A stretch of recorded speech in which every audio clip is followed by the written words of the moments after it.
Welcome to the Weekly Word from Oakton United Methodist Church in Oakton, Virginia. I'm Bruce Long. Our regular host, Geddes Kerr, has asked me to read this special message about the hymn, Silent Night, Holy Night. Geddes titled this, A Reprise on Christmas, since we're less than a week after Christmas right now. But before we get to those words, Geddes asked me to remind you of what the tune and some of the words are to this favorite Christmas hymn. So here we go. Silent night, holy night, all is calm, all is bright, round yon virgin mother and child, holy infant, so tender and mild, sleep in heavenly peace, sleep in heavenly peace. Okay, so that's the most strange part of this message today. This song was a poem written by a priest, Joseph Moore, in 1816, and set to music by his friend Franz Gruber in 1818. It catches the essence of the birth of Jesus in Bethlehem. But let's turn the calendar back to 1816 in Salzburg, Austria. The poem starts out as Silent Night, Holy Night, all is calm, all is bright, but it was anything but calm and bright in Salzburg.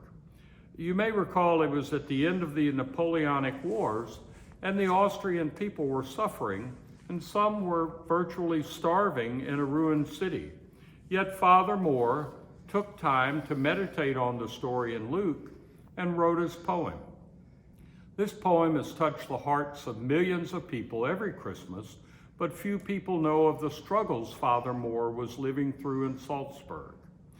It reminds me that for us, for every season, there is a reason and a time for everything in our lives. That was true for Father Moore.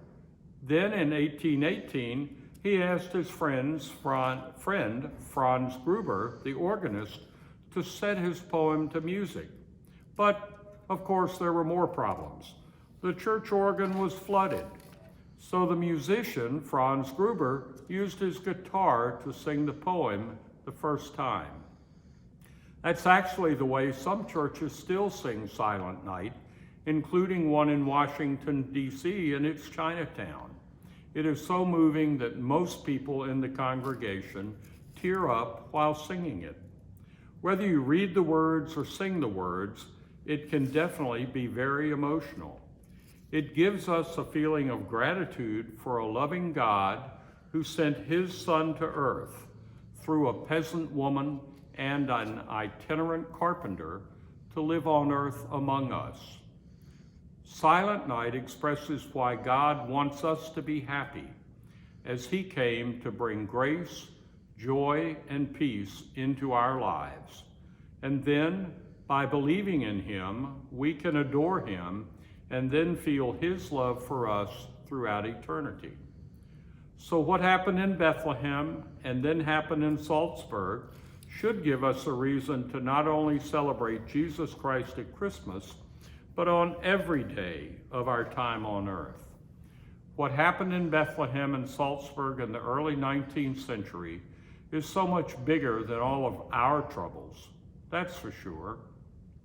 Just remember, Father Moore and Franz Gruber, who suffered through greater difficulties than most of us, understood what happened in Bethlehem. And so should we. So as we close out 2022 and head into 2023, may God bless you with grace, love, joy, and peace. Thank you for listening.